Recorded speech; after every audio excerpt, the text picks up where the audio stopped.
ገና ረቡዕ ነው። ማክሰኞ ይጾማል። ሮብ ይበላል ወይ?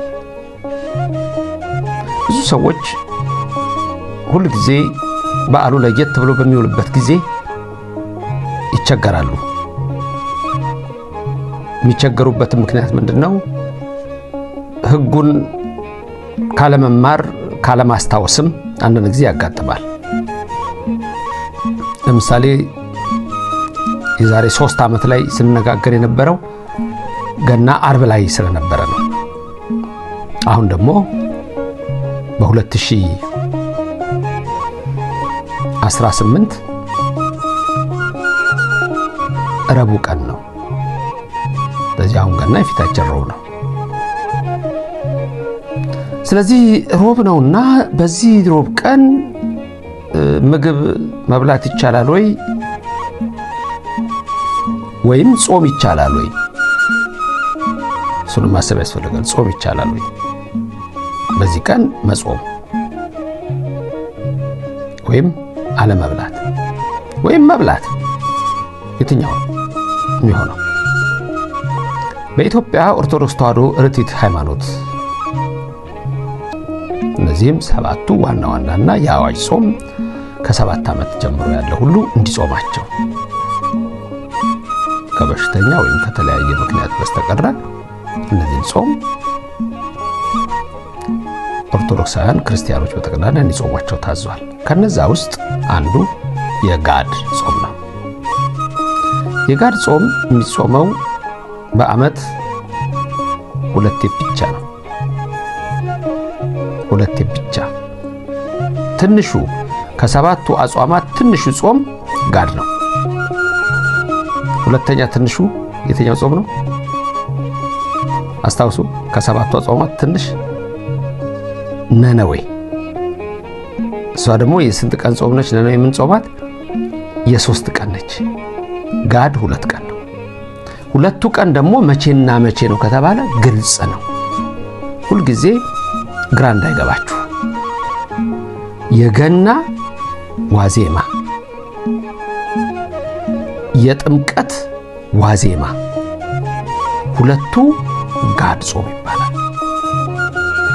አንዳንድ ሰዎች ጥምቀት እሺ፣ ገና ግን ከሱ ኋላ ያሉት ዕለታት በጠቅላላ ጾም ስለሆኑ ምን ማለት ነው ብሎ ጥያቄ የሚያነሳ ሰው ይኖራል። ጥሩ ጥያቄ ነው። ልክ ነው። ከገና በፊት ያሉት ዕለታት ሁሉ አጽዋማት ያለበት ጾም ያለበት ቀን ነው። ስለዚህ ምንድነው ጋድ መጾም ያለብን ብለው ሰዎች ሊያነሱ ይችላሉ። ጥሩ ጥያቄ ነው እንዳልኳችሁ። ግን ምንድነው ያ ከሌሎቹ ጾሞች በተለየ ሰዓቱ ራሱ ረጅም ነው እንጂ አሁን ሌላ ቀን ተጾሞ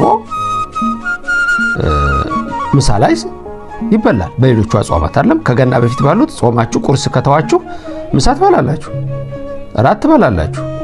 ወይም አንዳንድ ሰው ምሳ ብቻ ሊበላ ይችላል፣ አንዳንድ ሰው እራት ብቻ ሊበላ ይችላል። ግን ቁርሱን ተወ ምሳ ሰዓት ላይ ምሳ ይበላል። ሰዓቱ ሲደርስ እንዳቅሙ። የዚህ ቀን ግን አክፍሎት ነው። ቅዳሴው ሌሊት ነው የሚቀደሰው። ሌሊት ስለሚቀደስ ጋድም ስለሆነ ያ ጾም ረጅም ሰዓትን የሚወስድ ነው። ስለዚህ የጋድ ጾም ተብሎ የልዋይ ጾም ተብሎ ይታወቃል። ሁለተኛው ደግሞ ጋድ ባይኖር ኖሮ ዝም ብሎ ጾም ቢሆን ኖሮ ሮብ ቀን አሁን መብላት አይቻልም ነበር። ለምሳሌ የሐዋርያትን ጾም እንውሰድ። የሐዋርያት ጾም ወይም የሰኔ ጾም ተብሎ በልማድ የሚነገረው ወይም የቄሶች ጾም የሚባለው ማለት ነው። አሁን እሱ የሚፈታው ሁሉ ጊዜ ፋሲካው መቼ ነው? እሱ ጾም ሐምሌ 5 ቀን ነው። ሐምሌ 5 ቀን የነቢያት ጾም፣ የሐዋርያት ጾም፣ የነቢያት የገናው ነው። የሐዋርያት ጾም ተጾሞ ወይም የቄሶች ጾም ተጾሞ የሰኔ ጾም ተጾሞ ሐምሌ 5 ሮብ ቀን ቢሆን ልክ አሁን እንዳሁኑ ገና ሮብ ቀን ቢሆን ይበላል አይበላም? ፍልሰታ የእመቤታችን ፍልሰታ ነሐሴ 16 ቀን ሮብ ቢሆን ወይም አርብ ቢሆን ስጋ ይበላል? ይዛን ቀን አይበላም። ለምን? ጋድ የላቸው። ጋድ ቢኖራቸው ኖሮ እነሱ ቢሰራ ስርዓት ኖሮ እንበላ ነበር ማለት ነው። እነዚህ የዛ ቀን ግን ጋድ የላቸው። ስለዚህ ጋድ ያላቸው ገናና ጥምቀት ናቸው። ስለዚህ ገና ሮብ ቀን ቢውል እንደ ሌሎቹ አጽዋማት እንደ ሐዋርያት ጾም ወይም እንደ ፍልሰታ ቢሆን ኖሮ ሮብ ቀን ሲውል ሮብ አሁን እንበላ ነበር? አንበላም ነበር። ጋድ ስለሆነ ግን የተለወጠ ልዋጭ ማለት ስለሆነ በዛ ፋንታ ይሄኛውም ቀን ስለሚጾም እንደገና ደግሞ በተለያየ ምክንያት ያልጾሙ ሰዎች ያችንም ቀን ይጾማታል። ቢያንስ ጋድን የሚጾሙ ሰዎች አሉ። ታመውም ቢሆን ወይም ደግሞ በተለያየ መንገድ ሄደው ያችን የሚያስቡ ሰዎች ደግሞ ይኖራሉ። ስለዚህ ያቺ የጋድ ጾም ነች። የጋድ ጾም ስለሆነች ሮብ ቀን በገና ዕለት ምን ይሆናል ማለት ነው? ወይም በአርብ ቀን ቢሆን ይበላል ማለት ነው። ለምን? ጋድ ስላለ ነው። ስለዚህ አንዳንድ ሰዎች ጋድ የለውም ገና ብላችሁ ካላችሁ ሮብ ቢሆን አይበላም ማለት ነው። ጋድ ባይኖር አያችሁ፣ ቁልፍ ነገር ነው ይሄ፣ በጣም ቁልፍ ነገር ነው። ፍልሰታ ላይ ሮብ ቢሆን አርብ ቢሆን አንበላም። የሐዋርያት ጾም ቢፈታ ሐምሌ 5 ሮብ ቢሆን አርብ ቢሆን አንበላም። ወይ ሐሙስ ነው ወይ ቅዳሜ ነው የምንመገበው። ስለዚህ የገናን ግን የምንበላበት ምክንያት ራሱ ጋድ ስላለው ነው። ስለዚህ ማክሰኞ ጋድ ነው፣ ረቡዕ ፍስክ ነው። በዛ ላይ ደግሞ አሁን ትልቁ ነገር ምንድነው? እግዚአብሔር ከሰማያት ወርዶ ስጋውን ደሙን የሰጠበት ምስጢር በከብቶች በረት የተገኘበት የደስታ በዓል በመሆኑ ራሱ ጌታ ከሰማይ ሰማያት የወረደበት ስለሆነ ልዩ ቀናችን ነው የጌታ በዓል። ከዚህ የተነሳ ጋድ ማክሰኞ አለ፣ ረቡዕ የፍስክ በዓል ይሆናል። ስለዚህ ረቡዕ ይበላል ማለት ነው። ይሄ ነው የቤተክርስቲያናችን ስርዓት። በሚቀጥለው ትምህርት ላይ የምትመለሱት ጥያቄ ልጠይቃችሁ። ይሄ ጥያቄ ከመጽሐፍ ቅዱስ ጥያቄ ጋር አንድ አይደለም። የመጽሐፍ ቅዱስ ጥያቄ አሁን በዓሉ እንዳለፈ ሁላችሁም ቀጥታ 50ው ጥያቄ ትመለሳላችሁ። እሱን እነግራችኋለሁ። አሁን ግን የምጠይቃችሁ 5 ነገሮች ልጠይቃችሁ በአንድ ነገር ላይ ነው። የጌታ ልደት በተመለከተ መልስ እንድትሰጡኝ እንድትጽፉ ፈልጋለሁ ሁላችሁ። አንደኛ ጌታ የተወለደበት ዘመኑ።